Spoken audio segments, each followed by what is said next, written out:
Assalamualaikum warahmatullahi wabarakatuh teman-teman. Jumpa lagi bersama saya Anton. Kali ini kita akan membahas soal tentang P3K keperawatan, melanjutkan video yang sebelumnya yang di bagian 1. Langsung saja bacakan soalnya.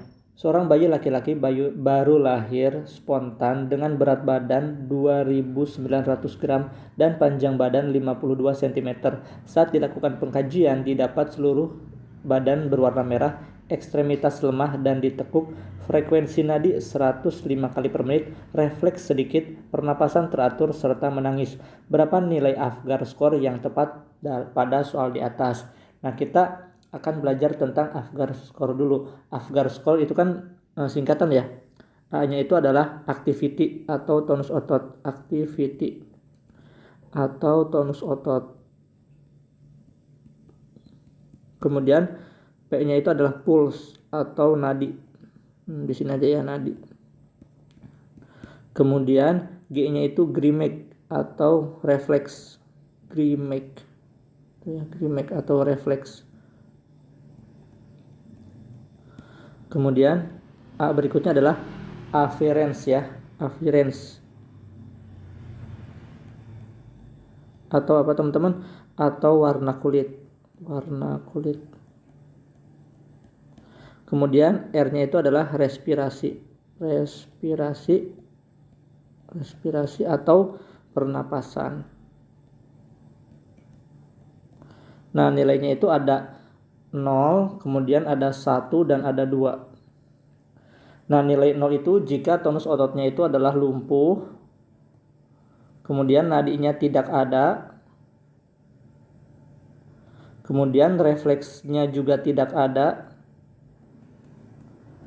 kemudian warna kulitnya itu biru seluruh tubuh, dan respirasinya juga tidak ada. Jadi kalau yang tidak ada itu nilainya 0. Kemudian nilai 1 itu adalah jika aktivitasnya itu adalah ekstensi atau sedikit fleksi ya teman-teman. Ekstensi atau sedikit fleksi. Fleksi sedikit. Kemudian skor 2 itu jika gerakannya itu aktif ya, aktif. Kemudian kalau full nadi itu kalau kurang dari 100 kali per menit itu nilainya 1, kalau 2 itu lebih dari 100 kali per menit. Kemudian kalau Grimex atau refleks itu adalah kalau nilai 1 itu kalau menyeringai atau lemah ya, menyeringai atau sedikit lah menyeringai. Kemudian ini kalau batuk atau bersin. Atau kalau menangis juga masuknya itu 2. Kemudian warna kulit itu skor 1 apabila tubuh itu berwarna merah, tubuhnya merah tapi ekstremitas biru. Ekstremitas biru. Kalau nilainya 2 itu seluruh tubuh, pokoknya seluruh tubuh merah, biru lagi. Kemudian kalau respirasi, pernapasan, kalau skor 1 itu adalah tidak teratur. Kalau 2 itu adalah menangis kuat.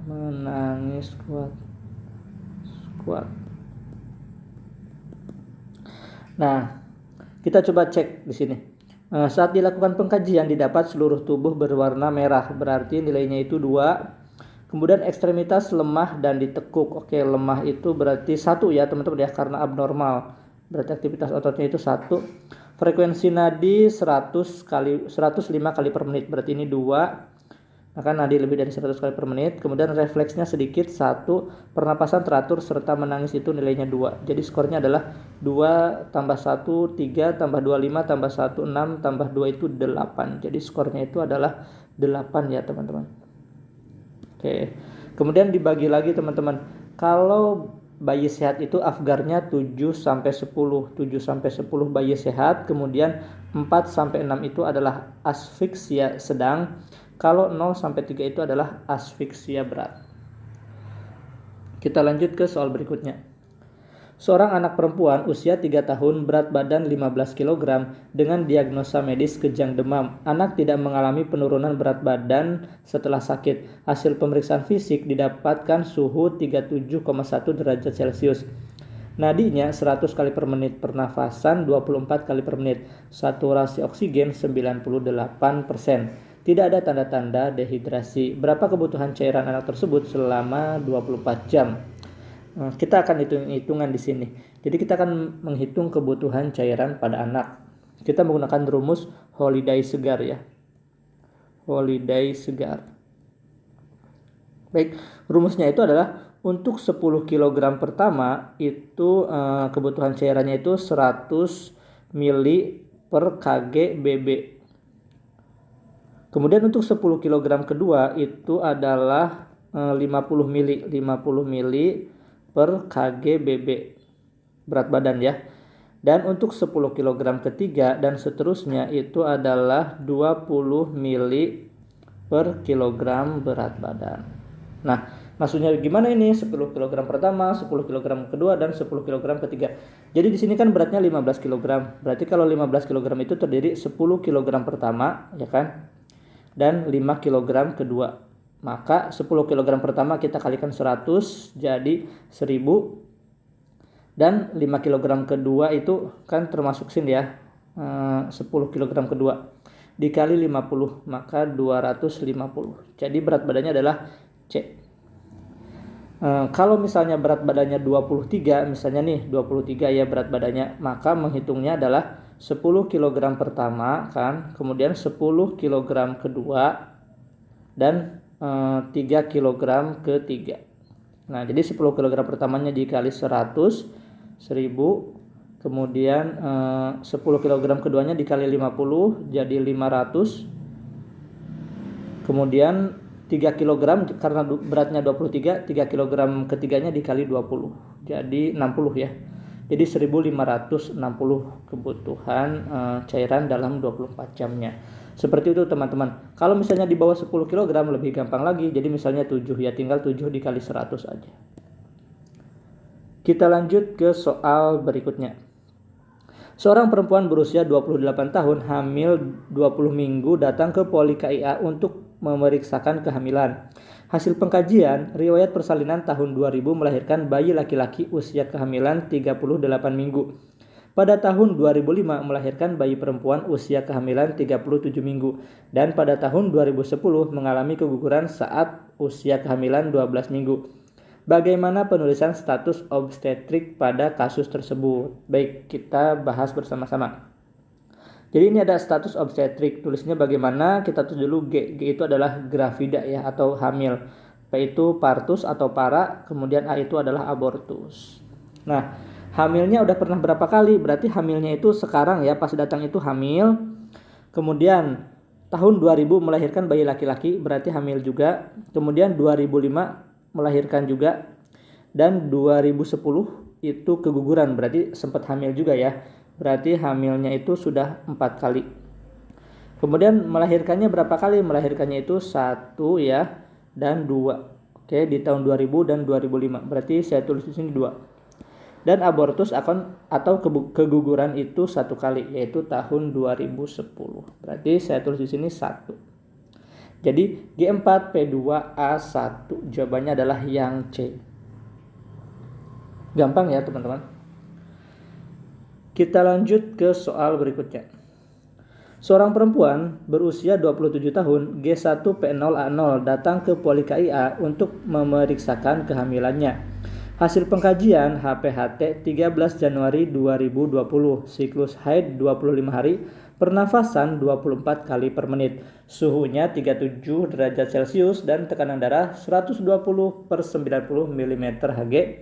Nadinya 85 kali per menit. Kapan taksiran persalinan pada pasien tersebut? Nah, saya akan berbagi tips untuk belajar atau mengerjakan soal cerita seperti ini. Jadi, kita cukup baca pertanyaannya dahulu. Misalnya, kapan taksiran persalinan pada pasien tersebut? Ketika yang ditanyakannya taksiran persalinan, maka kita cukup mengetahui HPHT-nya saja. Nah, kalimat yang seorang perempuan berusia bla bla bla bla bla sampai siklus haid bla bla bla bla bla, ini bisa kita abaikan. Jadi kita cukup HPHT-nya aja, yaitu 13 Januari 2020. Untuk menghitung taksiran partus ada 2 rumus menggunakan rumus Niggles.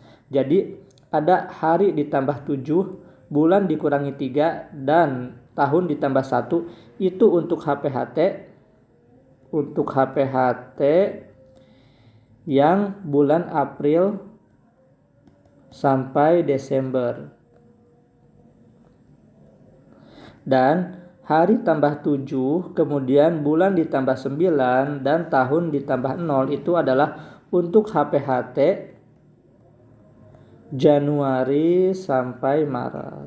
Nah, HPHT di soal itu berapa teman-teman? HPHT-nya itu adalah 13 bulan 1 tahun 2020. Nah, kemudian harinya ditambah 7, berarti 13 ditambah 7, kemudian bulannya ditambah 9, dan tahunnya ditambah 0. Maka 13 tambah 7 adalah 20 bulan 10 2020. Jadi 20 Oktober ya, bulan 10 itu Oktober 2020.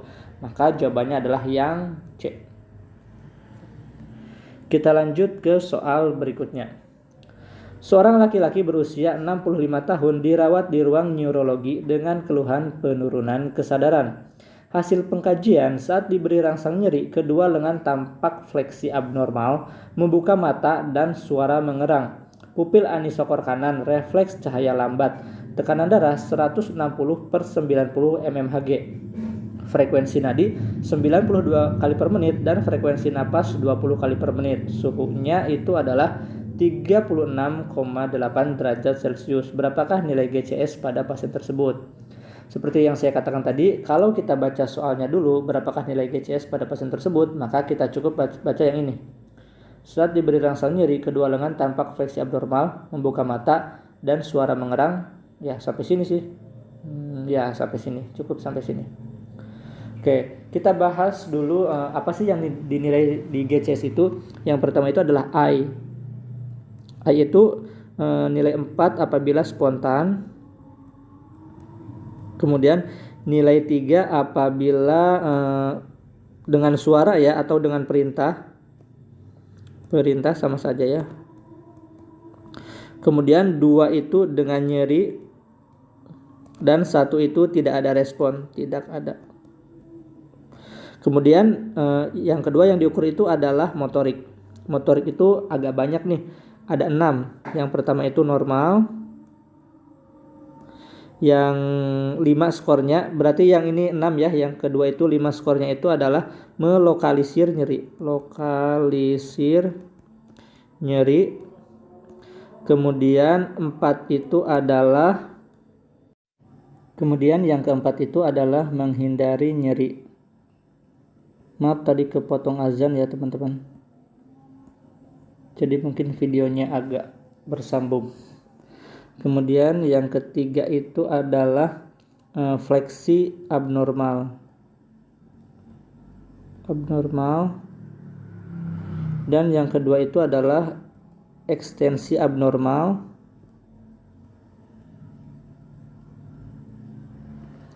Yang pertama itu adalah tidak ada respon. Kemudian ke verbal, yang terakhir verbal itu poinnya itu ada 5. Yang kelima itu adalah normal ya. Normal. Kemudian 4 itu adalah bingung atau disorientasi. Bingung. Kemudian 3 itu kata-kata. 2 itu meracau. Kalau meracau itu tidak ada kata-kata ya teman-teman.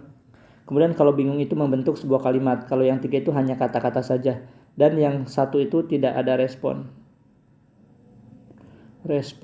Nah, sekarang di pasien ini ya, apa aja nih? Ada ketika diberi rangsang nyeri, kedua lengan tampak fleksi abnormal. Fleksi abnormal berarti 3 ya. M-nya itu 3. Kemudian membuka mata, berarti membuka mata saat dirangsang nyeri, berarti 2, 3 ditambah 2. Dan suara mengerang. Suara mengerang itu mengerang. Oh maaf, ini bukan meracau teman-teman. Ini mengerang.